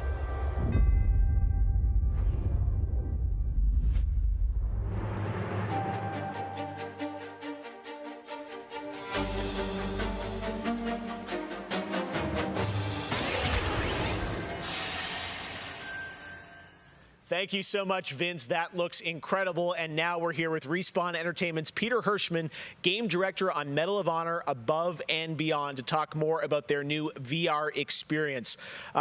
Peter, I got to say, the trailer really grabbed me. Such an incredible story that you're telling to. Tell us a bit about this single-player experience. What can we expect? Well, Jeff, thank you for having us on the show. I'm representing a whole team back at Respawn that's been working really hard on this, and it's so exciting to premiere the trailer with you. Medal of Honor, going back to its roots, was always about putting the player in the boots of a soldier fighting in World War II. And with VR, we're able to do that in almost a literal way. It's definitely the most immersive experience, most immersive combat experience I've ever been able to work on. And the story follows you as a player being recruited into the Office of Strategic Services, commonly known as the OSS. And their mission was sabotage, espionage, search and rescue, everything in between. You name it, they did it. And they're known by a different set of initials now, the CIA. But during World War II, they sent operatives all over Europe, deep behind enemy lines. And that allows us to tell a story where you get to go to these places and locations and participate in events that really helped shape the outcome of the war. One of the things I love about the trailer is you can tell there's a lot of interactivity in the environment, emergent gameplay. You got the piano and other things in there. Tell us a bit about how you're using that to tell the story. It seems like it's all kind of through a first-person perspective, but there are some story sequences. How do you tell the story? Oh, well, we shot over 120 pages of narrative, which is more than some feature films. We had a huge international cast of phenomenal actors. And it was fantastic. And the story follows a classic three-act structure. Act 1 is working with the French resistance, getting ready for the invasion. Act 2 is D-Day itself and the fight to get to Berlin. And then the third act is dealing with the Nazi secret weapon program, which involved things like the 262 jet and the V2 rocket and things that could have really turned the tide of the war if we hadn't stopped them. So you get to go on this journey, this story. And the story is shot all from your perspective. Because it's VR, your head is the camera. We don't have cutscenes. We don't have edits. Everything revolves around your perspective. So you experience this story completely in first person as if you are there. So it creates a much more intimate and emotional connection with the characters and the things going on around you. It was an incredible way to shoot. One of our animators stood in for the player throughout the 3 weeks that we were on stage. And all the actors are always reacting and talking to you directly. And in VR, it's such a powerful thing. It's all about building that emotional connection, and it just makes the experience all the more authentic. Well, you and Vince, I know this series is really close to your heart, and I'm like, wow, there's so much there to experience. It looks really rich and detailed, obviously authentic as well. Paying tribute to everyone that was involved in the war. I wanted to ask you also about multiplayer, which is something that Respawn is really known for, and you've had a great single player experience. But I hear you might also be doing MP too. Oh, well, yeah. I mean, the thing about VR is that, I've spent we've known each other a long time. You so much of your career trying to map natural human movements to a controller, and just figuring out things like making it feel good. And one of the hardest ones is leaning.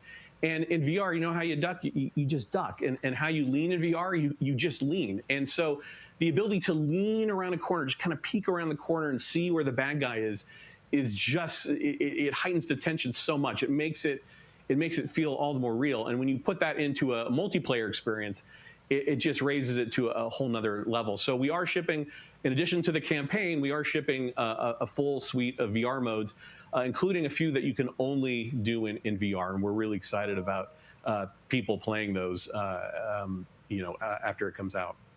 Wow. Well, definitely a full-blown VR experience. I got to say, I'm really excited to put the headset on and try this. And it's coming out later this year, right? Coming out holiday. So, yeah, fasten your seatbelts. We are so excited to bring it to players. We've been working on it a long time. Like you mentioned, it's a passion project for Vince and I and everyone at Respawn. It's a wonderful full circle experience for a lot of us that started our careers working on those original set, going back first one and Allied Assault, and now to be able to bring Above and Beyond to a whole new generation is one of the most exciting things we've been involved with. Awesome. Thank you so much, Peter. Opening Night Live will be right back. And in the meantime, here's a look at a new game that is launching tonight. The world was broken. fractured by the magic the Vow Keepers said they would protect us from. Spellstorms still rage across the ruins of the Hollowlands. This is proof, they said. It isn't safe. It can't be controlled. Magic cannot be used.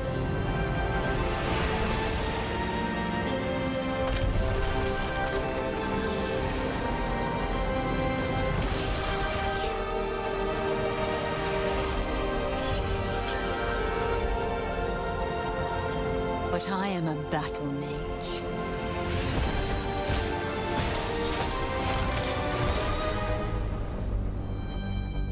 I have broken my vow. And now I fight to break free.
So many great games in Xbox Game Pass, and many of tonight's games are in it as well. Every year at Gamescom, we like to highlight some incredible games made in Germany. And tonight, we have a special announcement about one of the most legendary German games of all time, created by Factor 5. Enjoy.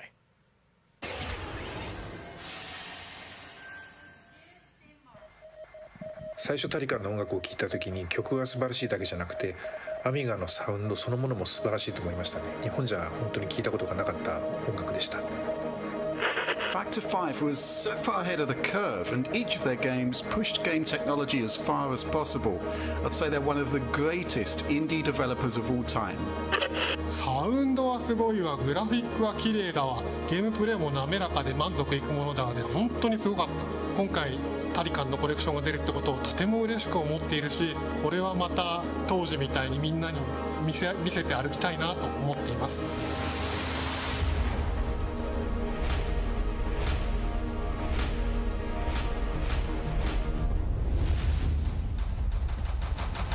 This was the first game that allowed me to completely fulfill my musical vision. It defined my career and the fans have been there ever since. To this day, it's one of my proudest works.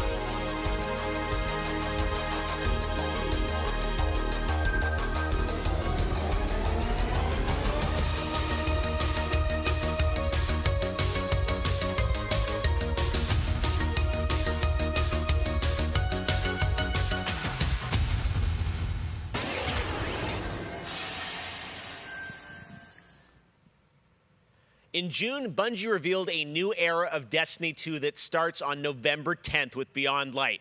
For the first time ever, Guardians will add a new elemental power to their arsenal, the dark power of Stasis. With Stasis, players will take on the powers of darkness to control and dominate the battle.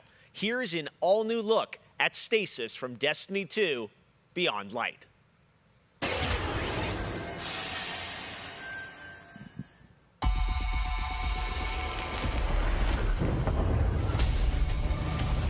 The floodgates are open. The darkness is here. As you step away from the light, we need only look inward. Focus your power. Let it grow. Our fight is far from over.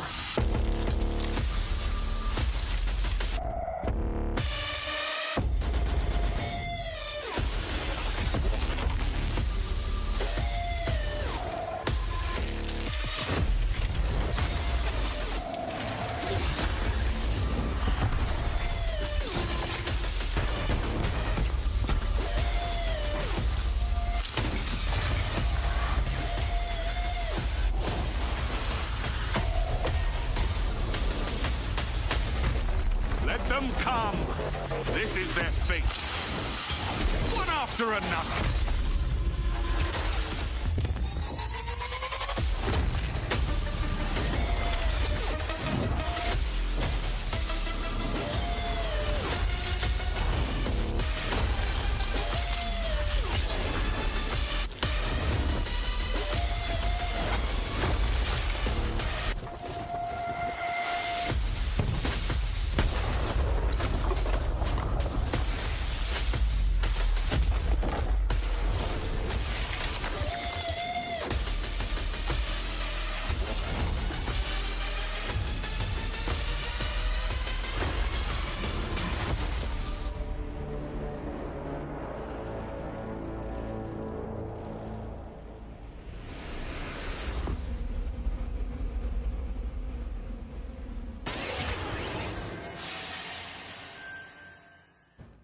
One more award to give out tonight, and that is Best Sony PlayStation Game.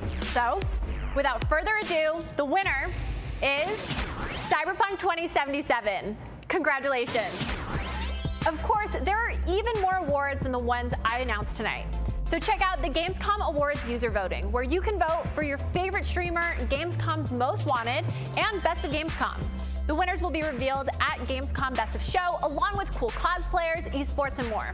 So tune in on Sunday, August 30th at 8 p.m. Central European Time to see the grand finale of this year's Gamescom, where we give gamers the stage. That's it for me tonight, but before I turn it back to Jeff, I just want to say that I hope everyone out there is staying safe and healthy. We're all in this together, so take care. Back to you, Jeff. Thank you very much, Sydney, and it's great to have you on the show again this year. All right, well, a lot of people have been wondering, what will the next generation of gaming feel like? How will it be different? What is that generational difference? Well, Back in June, we saw the announcement of Ratchet & Clank Rift Apart from Insomniac Games, a title which uses the power of PlayStation 5, the SSD hard drive, and the DualSense controller to create an experience that Insomniac says is only possible on brand new hardware. Well, now it's time for you to decide if you see the difference. Here's an extended, uninterrupted demo of live PlayStation 5 gameplay of Ratchet & Clank Rift Apart. Enjoy.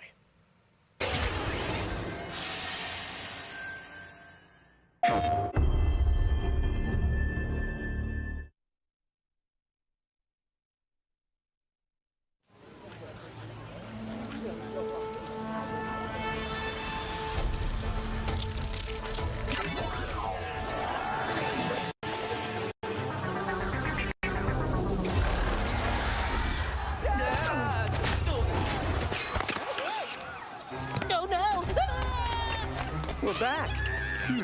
And not far from where we last saw him. We may still have time to put a stop to this.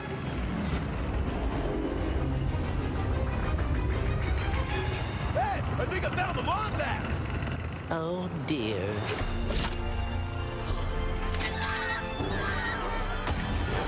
Let's show him how it's done. All right. Bringing out the big guns.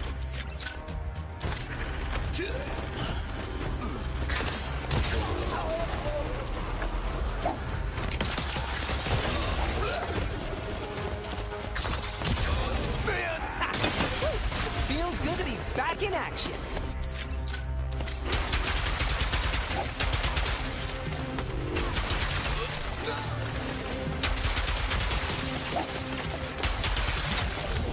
Last one.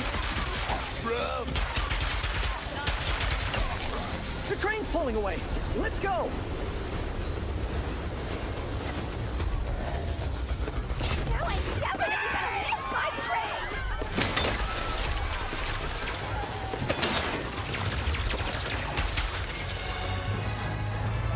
Ratchet and Clank, I've been looking everywhere for you. Put down the Dimensionator, Nefarious. Put down the Dimensionator. Yeah, right. Today, I will finally be free of the both of you. Soon, everything you see will be mine. Say goodbye.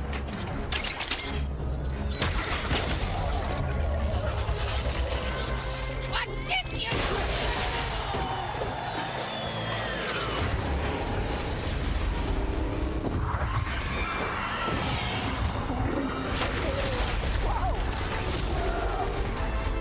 Was that supposed to happen? Hitting Nefarious's device seems to have destabilized reality. The bridge is shot! There has to be another way across.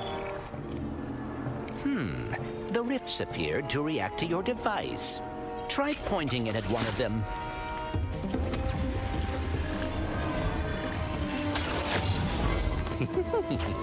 That was rather exciting. Games before trade!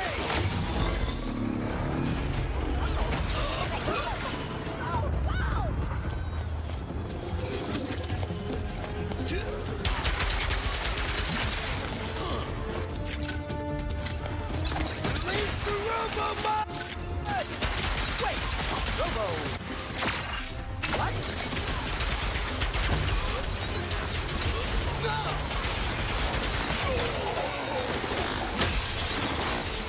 That's all of them.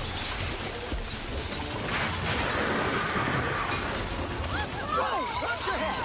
This is worse than I had imagined. Everyone look! It's Ratchet and Clank! Sand charts from above.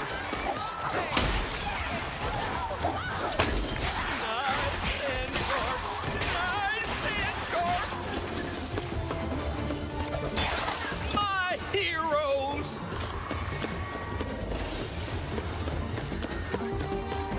I knew you'd come. Might as well. Was that a kraken? Or at least a very large octopus.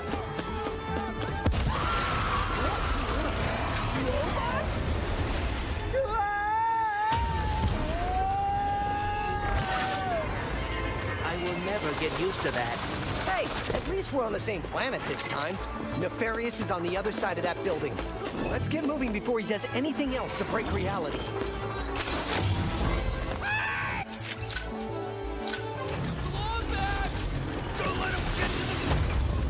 Did Dr. Nefarious really resurface after all these just to try and take over the universe again?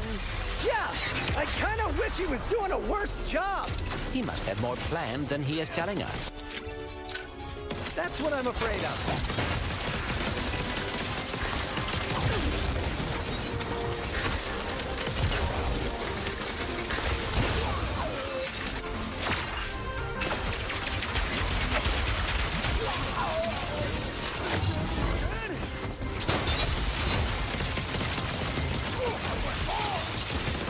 Can't wait to see what's new.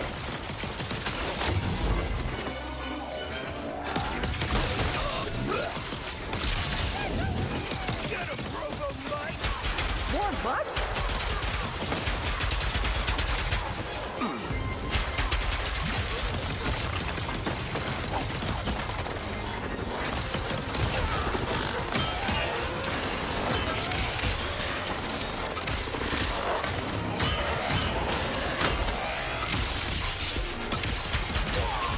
That's all of them. We have to get the Dimensionator away from Nefarious.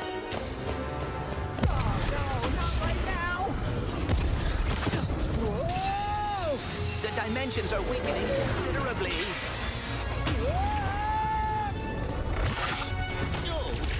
How bad is it?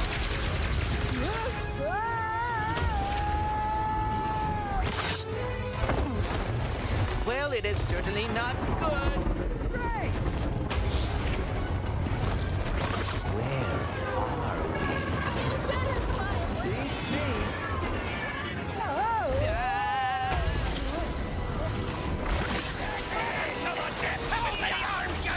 Beast! Fine. We've been boarded! Get off me!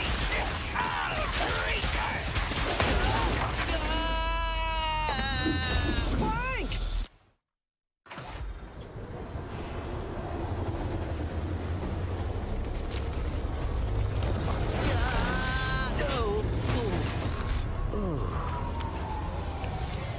Ratchet. We are too late. Ratchet? Who?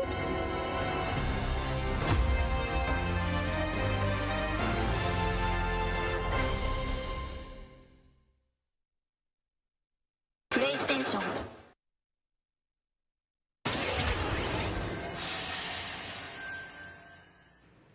There you have it, Ratchet and Clank, Rift Apart, and now I am joined by Marcus Smith and Mike Daly from Insomniac Games. Guys, it was so great to see that long, uninterrupted demo of Rift Apart, and I have so many questions. It's amazing to see what you're doing with the power of PS5 and the SSD. Let me ask you first, Marcus, what are you able to do with Rift Apart that you haven't been able to do before in a Ratchet game because of the power of PS5? I mean, first and foremost, it's just pure horsepower, enables us to fill our worlds with the kind of density and life that we've never been able to do before. More importantly, perhaps, though, is the dimensional shifting that we have going on, which uses the SSD that allows us to fling the player from planet to planet to planet lightning fast, like in way, way faster than anything we've ever been able to do before. Yeah, the Rift tether, we saw that in the demo. We had seen some of that in the trailer. So that's all actual gameplay. Mike, I'm curious, like how does that work as you kind of play through the game? Are there certain moments and levels where you can jump, or how do you play through that? Yeah, so in the game, there is dimensional damage spread throughout the galaxy that Ratchet and Clank have to find a way to fix. And you can find these weak points in space-time that you can pull to you with your Rift tether. It's like being able to lasso a portal. And that enables you to basically like warp across the world to find new places to discover or gain a tactical advantage in combat. Wow, yeah, I got to say, like when you see that and you imagine the jumping from multiple worlds at instantaneously almost, and it sounds like there's no load screens throughout the entire game. That's right. We're going seamless. That's right. Yep. Wow. All right. You so confident, both of you say it. I like it. Now, let me ask you about DualSense. That's something that is a big part of PS5. I've had a chance to hands on with the controller, with the adaptive triggers and the haptics. How are you using that to sort of impact the gameplay of Rift Apart? So at the heart of every Ratchet and Clank game is a powerful arsenal of weapons that just exude a ton of personality. And the DualSense is sort of like, it feels like it was made for Ratchet and Clank just because the haptics give us a whole new layer for the weapons to express themselves. So for example, your burst pistol, of course it gives you like a satisfying click or kick with every bullet. But when you throw the shatter bomb, you can actually feel the energy pulsing off the grenade fade away as it gets further apart from you. Basically, the haptics are expressive enough that every weapon feels different and you can tell what you're holding. But of course, the adaptive trigger takes that to a functional level where, in addition to the trigger pull feeling unique, we can actually use that as a super intuitive way to add alternate functions to the weapons. So, for example, in the demo, we've got the Enforcer, which is a double-barreled shotgun. You can pull the trigger part of the way down until you hit resistance to fire a single barrel. And then whenever you feel like it's the right time, pull it the rest of the way for a double shot. So you might be swarmed by a bunch of little enemies. You only want to waste one shot on them, and then wait a minute for even more to swarm in before finishing them off. But a big guy, you probably want to just give both barrels to right away. So there's a nice intuitive way of basically raising the skill ceiling and giving you more ways to play better. Wow. No, I'm excited to see how you guys are going to roll that out across what I'm sure are an insane, group of weapons as always. Plot-wise, Marcus, tell us a bit about this game. I think some fans have wondered, does this tie into the movie plot line, the game plot line? Tell us in the Ratchet verse where this sits. Yeah. Well, canonically, this is an extension of Ratchet and Clank Into the Nexus, the 2013 game. But it's a standalone adventure. So it's one that, even if you've never played a Ratchet and Clank game, you can get into it and you'll understand it and you'll enjoy it. For hardcore fans, we have a lot of nods. You're gonna see a lot of returning characters and planets and see them all through a whole new light of multiple dimensionality. Yeah, no, this Rift Tether thing I think looks really exciting. And how often, is that something we saw in the demo? Is that something you're going to see frequently in the game? Are there special moments? I guess I'm curious how often you use that technique for gameplay. So the Rift Tether has created these anomalies all throughout the galaxy. You'll encounter those pretty often. There's even a few more types of dimensional damage you'll encounter that we haven't shown yet. Okay. Now, being pulled between worlds, that's localized to chasing after Dr. Nefarious in the demo. And that's sort of reserved for special moments when you really have to, when the dimensional damage really tears wide open. Well, I got to say, it looks incredible. And then at the end, we got another tease of this female Lombax. I know you guys have confirmed she is playable in parts of the game. I think everyone wants to know, though, do we have a name for her? The world is more interesting with mysteries, and we're going to have to keep this one a little longer. Do we get a number of letters in her name or anything? Too many smart people on the internet. They'll figure it out right away. She's not named Abby, though, right? All right, well, we'll have to wait and see what you guys have in store for us. I got to say, it looks incredible. The Ratchet games are always so much fun, and as you said, when you think of the power of SSD and the DualSense all coming together, it looks really exciting. Before we go, though, I think everyone around the world wants to know when we're going to get to play this game. Anything you can share with us on where you're at in development right now? Mike? Mike?